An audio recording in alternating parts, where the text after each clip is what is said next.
이 시간 우리에게 주시는 하나님의 말씀은 사무엘상 4장 1절에서부터 11절까지 말씀입니다. 사무엘의 말이 온 이스라엘에 전파되니라. 이스라엘은 나가서 블레셋 사람들과 싸우려고 에베네셀 곁에 진치고 블레셋 사람들은 아벡에 진쳤더니 블레셋 사람들이 이스라엘에 대하여 전열을 벌이니라.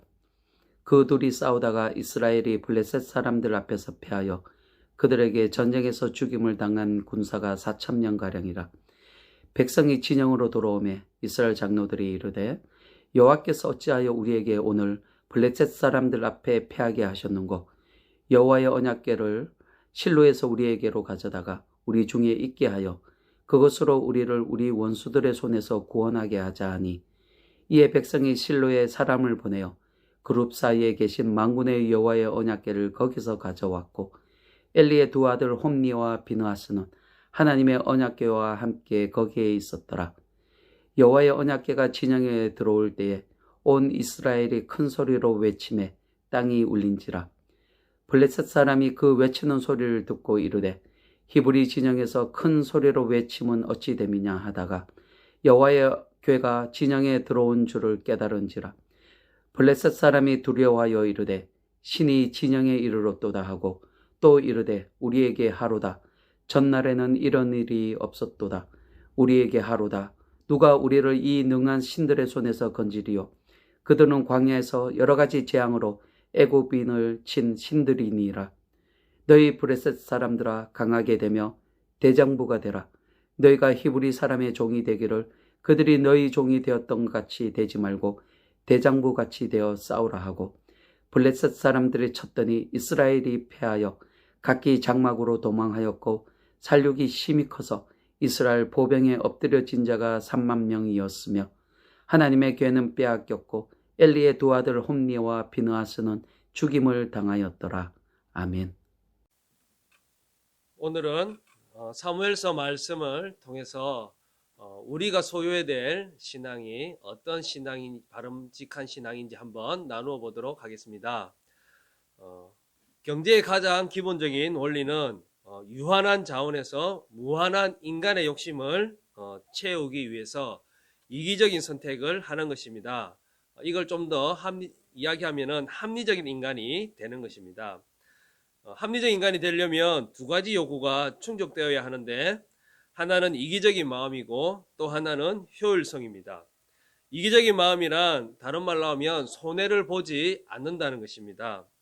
오늘 이 시대의 특징을 아주 짧지만 정확하게 표현한 말이 있는데, 불의는 참을 수 있지만 불이익은 참지 못한다라는 말입니다. 시대의 불의에 대해서는 참지만 나에게 불이익이 발생하면 참지 못한다는 것, 특별히 젊은 세대들이 그런 특징을 가지고 있습니다. 어쩔 수 없는 우리 시대의 자화상입니다. 이기적인 마음이란 이런 것입니다. 의롭지 못한 것, 선하지 못한 것, 잘못된 것이랄지라도 나에게 손해가 되는 것이 아니라면 참을 수 있지만 나에게 조금이라도 손해가 된다면 절대로 참지 못하는 것입니다. 두 번째, 효율성이라는 것은 결국 가장 작게 투자하고 가장 많은 것을 많은 결실을 얻는 것입니다. 대표적인 것이 바로 복권이라고 할 수 있겠죠. 아무런 노력 없이 최소한의 비용으로 엄청난 이득을 얻는 것입니다. 오늘날 각종 투기나 금융 사기 이러한 것들이 바로 이 효율성의 원인이 될 수 있겠습니다. 2008년에 있었던 미국의 경제 위기 뒷면에는 바로 이런 효율성을 가장한 금융기관과 사람들의 탐욕, 욕심이 그 원인으로 지목되고 있습니다. 오늘 코로나 시대에도 이러한 원리는 여전히 작동하고 있습니다. 현대사회에서는 이런 이기적인 마음과 효율성을 가진 합리적 인간이 바로 이 시대가 요구하는 인간상이라고 할 수 있습니다. 그리고 모두가 합리적 인간이 되어가고 또 되기 위해서 노력을 하고 있습니다.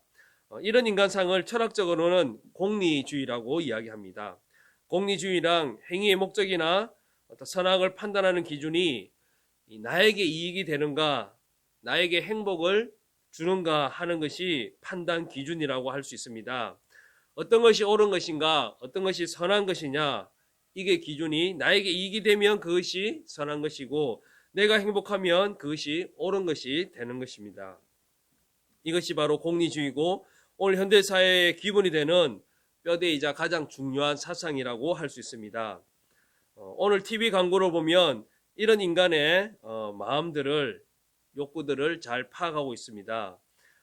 TV에서 많이 하는 아파트 광고가 그렇습니다. 행복이 무엇이냐? 더 큰 아파트, 더 고급 아파트에 사는 것, 이것이 가장 큰 행복이고, 이것은 어떻게 보면 우리가 가지고 있는 오늘 현재의 우리의 마음이라고 할 수 있을 것입니다. 그것은 저를 포함해서 누구도 부인할 수 없을 것입니다. 문제는 이러한 공리주의 사상이 신앙의 영역까지 침투하여 복음을 한낱 종교로 만들어 버리고 말았다는 것입니다. 내가 믿는 것도 나에게 이익이 되어야 한다는 것입니다. 우리가 무엇을 믿는가 하는 것보다 내가 그것을 믿었을 때 얻는 것이 무엇이냐, 그것이 더 중요해졌다는 것입니다. 이것은 복음이 아니라 종교입니다. 복음과 종교를 구분하기는 참으로 애매모호합니다. 왜냐하면 틀린 말이 아니기 때문입니다. 예수님을 믿어 천국 가는 것이 틀린 말이 아닌데, 그래도 불구하고 예수님을 믿는 것이 내가 천국 가기 위한 하나의 수단이 되어버린다면 그것은 틀린 종교가 되는 것입니다. 예수님이 중심이 아니라, 하나님이 중심이 아니라 내가 중심이 될 때, 나의 이익과 나의 행복과 나의 유익이 중심이 될 때 그것은 복음이 아닌 종교가 되고, 예수님도 우리의 구원자가 아니라 나를 구원시켜 줄 하나의 도구가 되어 버리는 것입니다. 이런 공리주의적 가르침 속에 오늘 우리가 살고 있습니다. 사무엘 시대에도 어쩌면 공리주의가 가득 찬 시대였고, 성경은 그런 시대에 하나님께서 어떻게 이스라엘 백성에게 반응하시는지 우리에게 잘 보여주고 있습니다. 대표적인 것이 엘리의 아들들의 행동입니다. 그들은 하나님께 제사로 바쳐질 제물들을 먼저 가로채웠습니다. 특별히 제사를 지낼 때, 화목제를 지낼 때 기름과 내장을, 콩팥을 먼저 태우고 그 다음에 사람이 자기의 맡은 고기를 가져가야 됩니다. 그럼에도 불구하고 아들들은 그 기름을 태우기 먼저 전에 자기의 것을 먼저 가져가려고 했습니다. 하나님께 드리는 것보다 내가 취하는 것이 먼저이고 나의 이익과 나의 행복이 먼저였던 것입니다. 기름에 태워서 제물을 드리기 전에 날 것을 가져와서 내가 먹고 싶은 대로 먹겠다 하는 것이 바로 사무엘 시대 엘리 아들들이 했던 제사의 행위였고, 그렇게 성경은 그들이 제사를 멸시했다라고 이야기하고 있습니다. 결국 이 시대는 하나님의 말씀이 들리지 않는 시대가 되었습니다. 하나님의 말씀이 희귀하여 이상이 보이지 않게 된 것입니다. 그러나 우리가 주목해서 볼 것은, 그럼에도 불구하고 이 제사의 행위는 계속 되었다는 것입니다. 바른 제사가 드려지지 않았지만, 하나님의 말씀이 희귀해져서 들리지 않았지만, 그럼에도 불구하고 제사의 형식은 계속적으로 이루어졌다는 것입니다. 오늘 우리가 우리 예배가 하나님 받지 않는 예배가 되고 하나님 원하지 않는 예배가 된다고 할지라도 우리의 예배 행위는 지속될 수도 있다는 것입니다. 아무리 우리가 예배를 열심히 드리고 헌금을 많이 한다 할지라도 하나님이 원하시는 제사가 아닌 이상, 하나님이 원하시는 예배가 아닌 이상 그것은 종교적 행위가 될 수밖에 없습니다. 이런 시대에 이스라엘이 블레셋과 전쟁을 하게 되었습니다. 그런데 첫 번째 전투에서 이스라엘 백성이 전투에 패하게 됩니다. 4,000명 가량의 군사가 죽게 됩니다. 그러자 마음이 급했던 이스라엘 백성들은 언약궤를 생각했습니다. 이 언약궤를 가지고 가면 우리가 전쟁에서 이길 수 있겠다. 예전에 우리의 선조들이 이 언약궤로 여리고성을 무너뜨린 것을 기억해내고, 이 언약궤를 우리가 앞세우고 전쟁을 하면 승리할 수 있겠다, 이렇게 생각하고 언약궤를 가지고 왔습니다. 이 언약궤가 진중에 도착했고 이스라엘 군사들은 사기가 하늘을 찔렀습니다. 성경에 보면 그 환호 소리가 땅을 울렸다라고 표현하고 있습니다. 고대 전투에서 사기는 굉장히 중요한 것입니다. 아무리 군사가 많아도 사기가 떨어지면 전쟁에 패할 수도 있고, 군사가 작아도 사기가 높이면 전쟁에서 승리할 수 있는 것입니다. 지금 이스라엘은 모든 승리의 조건을 다 갖추었습니다. 하나님의 언약궤도 앞에 세워두고 지금 이스라엘의 군사들의 사기도 최고조로 올라간 것입니다. 이 소리를 들은 블레셋 사람들은 처음에는 무엇인가 생각했는데 나중에 보니까 이스라엘 군중에 하나님의 언약궤가 왔다는 소식을 들었습니다. 고대의 전쟁은 신과 신의 전쟁이라고 할 수 있습니다. 우리가 섬기는 신과 적군이 섬기는 신들, 그 신들의 싸움이 바로 고대 전쟁의 이 양상이었습니다. 이스라엘의 하나님은 그 당시 가장 강력했던 애굽의 신마저도 무너뜨린 가장 강력한 신이었습니다. 블레셋은 하나님의 언약궤가 진정해 왔다는 소식을 듣고 우리는 졌다, 우리는 패했다 이렇게 생각했습니다. 애굽을 물리친 그 신이 왔는데 어떻게 우리가 이길 수 있겠느냐 그렇게 생각했습니다. 그러면서 우리가 포로로 잡혀 이스라엘의 종이 되기보단 우리가 졌지만 대장부처럼 그냥 싸우다가 죽자 이렇게 결의를 다질 정도였습니다. 이스라엘은 승리를 확신하고 있었고 블레셋은 패배를 확신하고 있었습니다. 그런데 전투의 결과가 어떻게 되었습니까? 첫 번째 싸움에서 4,000명이 죽었는데 법궤를 앞세운 전쟁에서는 3만 명이 죽었습니다. 이스라엘이 전쟁에서 패했을 뿐만 아니라 하나님의 언약궤마저 빼앗겨버리고 말았습니다. 이스라엘의 전투에서 패한 이유는 무엇입니까?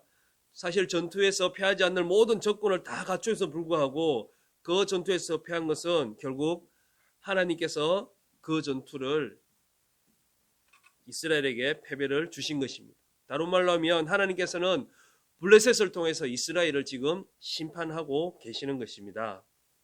오늘 우리가 이스라엘의 이 모습을 보면서 깨닫는 바가 있습니다. 그들의 삶에는 진정한 제사가 없었습니다. 단지 형식적인 제사만 있었을 뿐이고 하나님은 우리가 이기기 위해서 필요한 하나의 도구일 뿐이었습니다. 우리가 필요할 때 도깨비 방망이처럼 우리가 필요할 때 찾는 우리를 도와주는 하나의 신이자 하나의 도구일 뿐이었습니다. 이것이 바로 공리주의입니다. 나의 유익과 우리의 유익을 위해서 하나님이라는 도구, 하나님의 언약궤라는 도구가 필요할 뿐이지 진정으로 하나님을 섬기고 진정으로 하나님께 나아가지 못했다는 것입니다.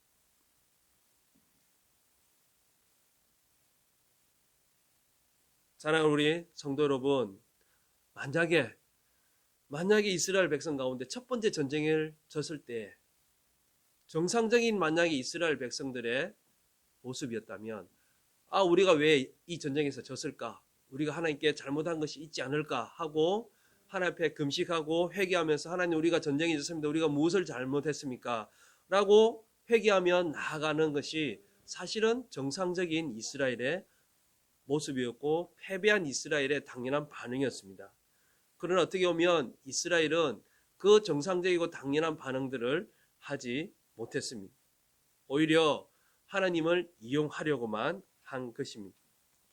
그럴 때 우리가 사실은 필요한 것이 바로 이 이스라엘의 연장자, 다른 말로 하면 이스라엘의 지도자들, 이스라엘의 장로들, 이스라엘의 리더들의 역할입니다. 그들이 만약에 바른 신앙을 가지고 있었다면 그렇게 전쟁에 패했을 때 사람들을 그렇게 언약궤를 가지고 가도록 허용하지 않고 오히려 이스라엘 사람들에게 우리가 회개해야 된다라고 아마 지도하고 그렇게 이해했을 것입니다. 그러나 보면은 3절에 보면 여호와께서 어찌하여 우리에게 오늘 이 블레셋 사람 앞에 패하게 하셨는고 여호와의 언약궤를 실로에서 우리에게 가져다가 우리 중에 있게 하여 그것을 우리 원수들의 손에서 구원하게 하자라고 장로들이 그렇게 이야기하면서 오히려 그 싸움을 부추긴 것입니다. 교회 안에 이스라엘 백성들 안에 그런 리더의 역할들이 영적으로 잡아주고 영적으로 바른 방향을 제시해 줄 장로들이 오히려 그릇된 방향, 잘못된 방향으로 인도함으로 말미암아 결국 이 전쟁은 더욱더 크게 패하게 된 것입니다. 오늘 우리 교회도 목사님도 계시고 장로님도 계십니다. 권사님도 계시고 집사님도 계십니다.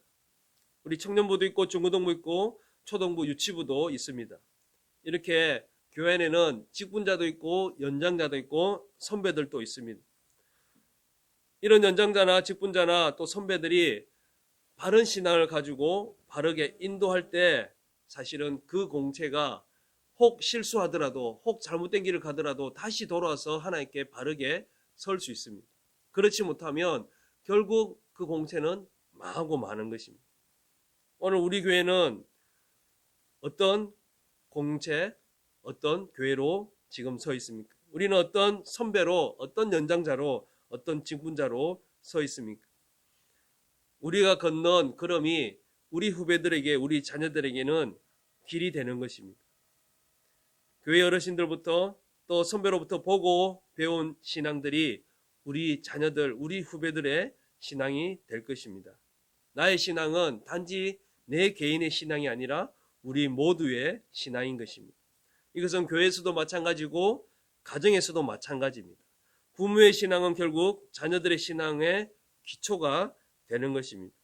가정과 교회에서 연장자들이나 부모들이 아름다운 신앙의 전통을 가지고 있으면 그 후대들은 자연스럽게 그 유산을 이어갈 수가 있는 것입니다. 우리가 코로나 때문에 가정에서 지내는 시간이 많이 있습니다. 우리가 이런 것을 또한 기회로 삼아서 가정에서 또 부모들이 좋은 모범을 보일 필요가 있을 것입니다. 우리 금요일 날 또 가정 예배를 또 목사님 인도하는 예배를 드리게 되는데 또 그런 것들을 우리 자녀들에게 좋은 신앙의 전통 유산을 물려주는 그런 계기로 기회로 삼으면 좋을 것 같습니다. 이스라엘의 백성 중에 이 바른 선배들, 바른 부모들, 바른 연장자들, 바른 직분자들이 있었다면 블레셋에게 패하지도 않고 언약궤도 빼앗기지 않았을 것입니다. 공세는 항상 이런 바른 연장자들, 바른 통찰력을 가진 그런 영적인 리더들이 필요합니다. 이스라엘의 그런 리더가 그 이후에 등장합니다. 우리가 잘 아는 사무엘입니다. 사무엘은 어떻게 했습니까? 우리 7장 9절에 오면 사무엘이 이렇게 했습니다. 사무엘이 젖먹는 어린 양 하나를 가져다가 온전한 번제를 여호와께 드리고 이스라엘을 위하여 여호와께 부르짖음에 여호와께서 응답하셨더라. 사무엘이 하나님께 나아간 것은 젖먹는 어린 양 하나로 드리는 온전한 제사였습니다. 온전하게 하나님께 제사를 드릴 때 하나님께서 그 제사를 받으시고 그리고 응답하시고 블레셋에게 이기게 하셨다는 것입니다.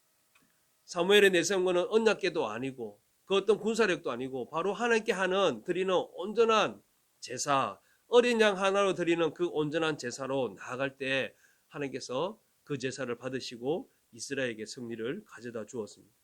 오늘 우리가 우리 자녀들에게 물을 신앙이 바로 이런 신앙입니다. 공리주의 신앙, 내 개인의 유익과 우리의 유익을 위해서 하나님이 필요한 것이 아니라 우리가 하나님 앞에 온전한 제사로 온전한 예배로 나아가는 신앙, 그 신앙이 바로 오늘 우리가 가져야 될 신앙이고 동시에 우리의 자녀들에게, 우리의 후손들에게, 우리의 후배들에게 물려줘야 될 우리 연지교회의 중요한 신앙적인 전통이라고 할 수 있을 것입니다. 사랑하는 우리 성도 여러분, 저와 여러분들은 바로 우리 자녀들에게, 우리 후배들에게 그러한 신앙을 물려줘야 될 책임과 의무를 가지고 있습니다. 우리 자녀들이 우리를 보고 우리를 통해서 우리와 함께 하나님께 온전한 예배를 드리는 그런 자녀들로 세워질 수 있도록 우리가 공리주의 신앙이 아니라 하나님께 드리는 온전한 예배로 드리는 그런 신앙을 가질 수 있는 우리 성도들이 되기를 간절히 기도합니다. 이 시간 우리 함께 기도하며 나가도록 하겠습니다. 신실하신 하나님, 지금까지 당연하게 누리며 살았던 이 모든 것이 하나님께서 주신 은혜이고 선물이었음을 고백합니다. 이제부터 우리의 삶의 모든 것에 감사하며 하나님의 은혜를 기억하며 살아가게 하옵소서. 그동안 일상의 삶을 우리 자신의 힘과 지혜로 해결하며 살려 했던 것을 고백합니다. 이제는 인간의 생각과 계획을 내려놓고 이 세상과 우리의 삶을 다스리는 하나님을 바라보며 하나님의 계획과 뜻에 순종하며 살게 하옵소서. 말이나 이래나 오직 그리스도 예수의 이름으로 하게 하옵소서.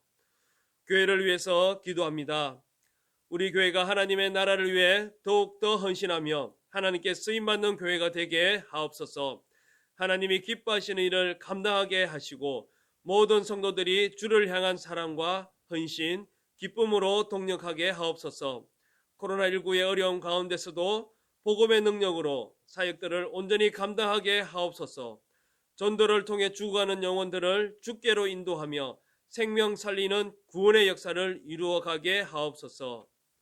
성도들을 위해 기도합니다. 성도들의 가정, 친척, 일터에서 코로나19에 걸리지 않도록 지켜보아여 주옵소서. 그리스도의 보혈로 덮으소서. 특별히 교회학교 자녀들과 기저질환을 가진 분들, 환우들, 고령의 성도들, 요양병원에 계신 분들을 붙들어 주옵소서. 치유가 필요한 분들을 온전히 치유하여 주옵소서. 코로나19 사태로 인하여 경제적인 어려움에 처한 성도들의 삶을 하나님께서 책임져 주옵소서. 모든 상황 가운데 살아 역사하시는 하나님의 돌보시는 손길이 우리 연지교회 모든 성도들과 직장, 사업, 가정 가운데 임하셔서 어려운 가운데서도 기쁨과 감사가 더욱 넘쳐나게 하옵소서. 예수님의 이름으로 기도합나이다. 아멘. 우리 시간 계속해서 개인과 가정, 나라 그리고 선교를 위해서 함께 계속해서 기도하는 시간들을 가지도록 하겠습니다. 기도하시겠습니다.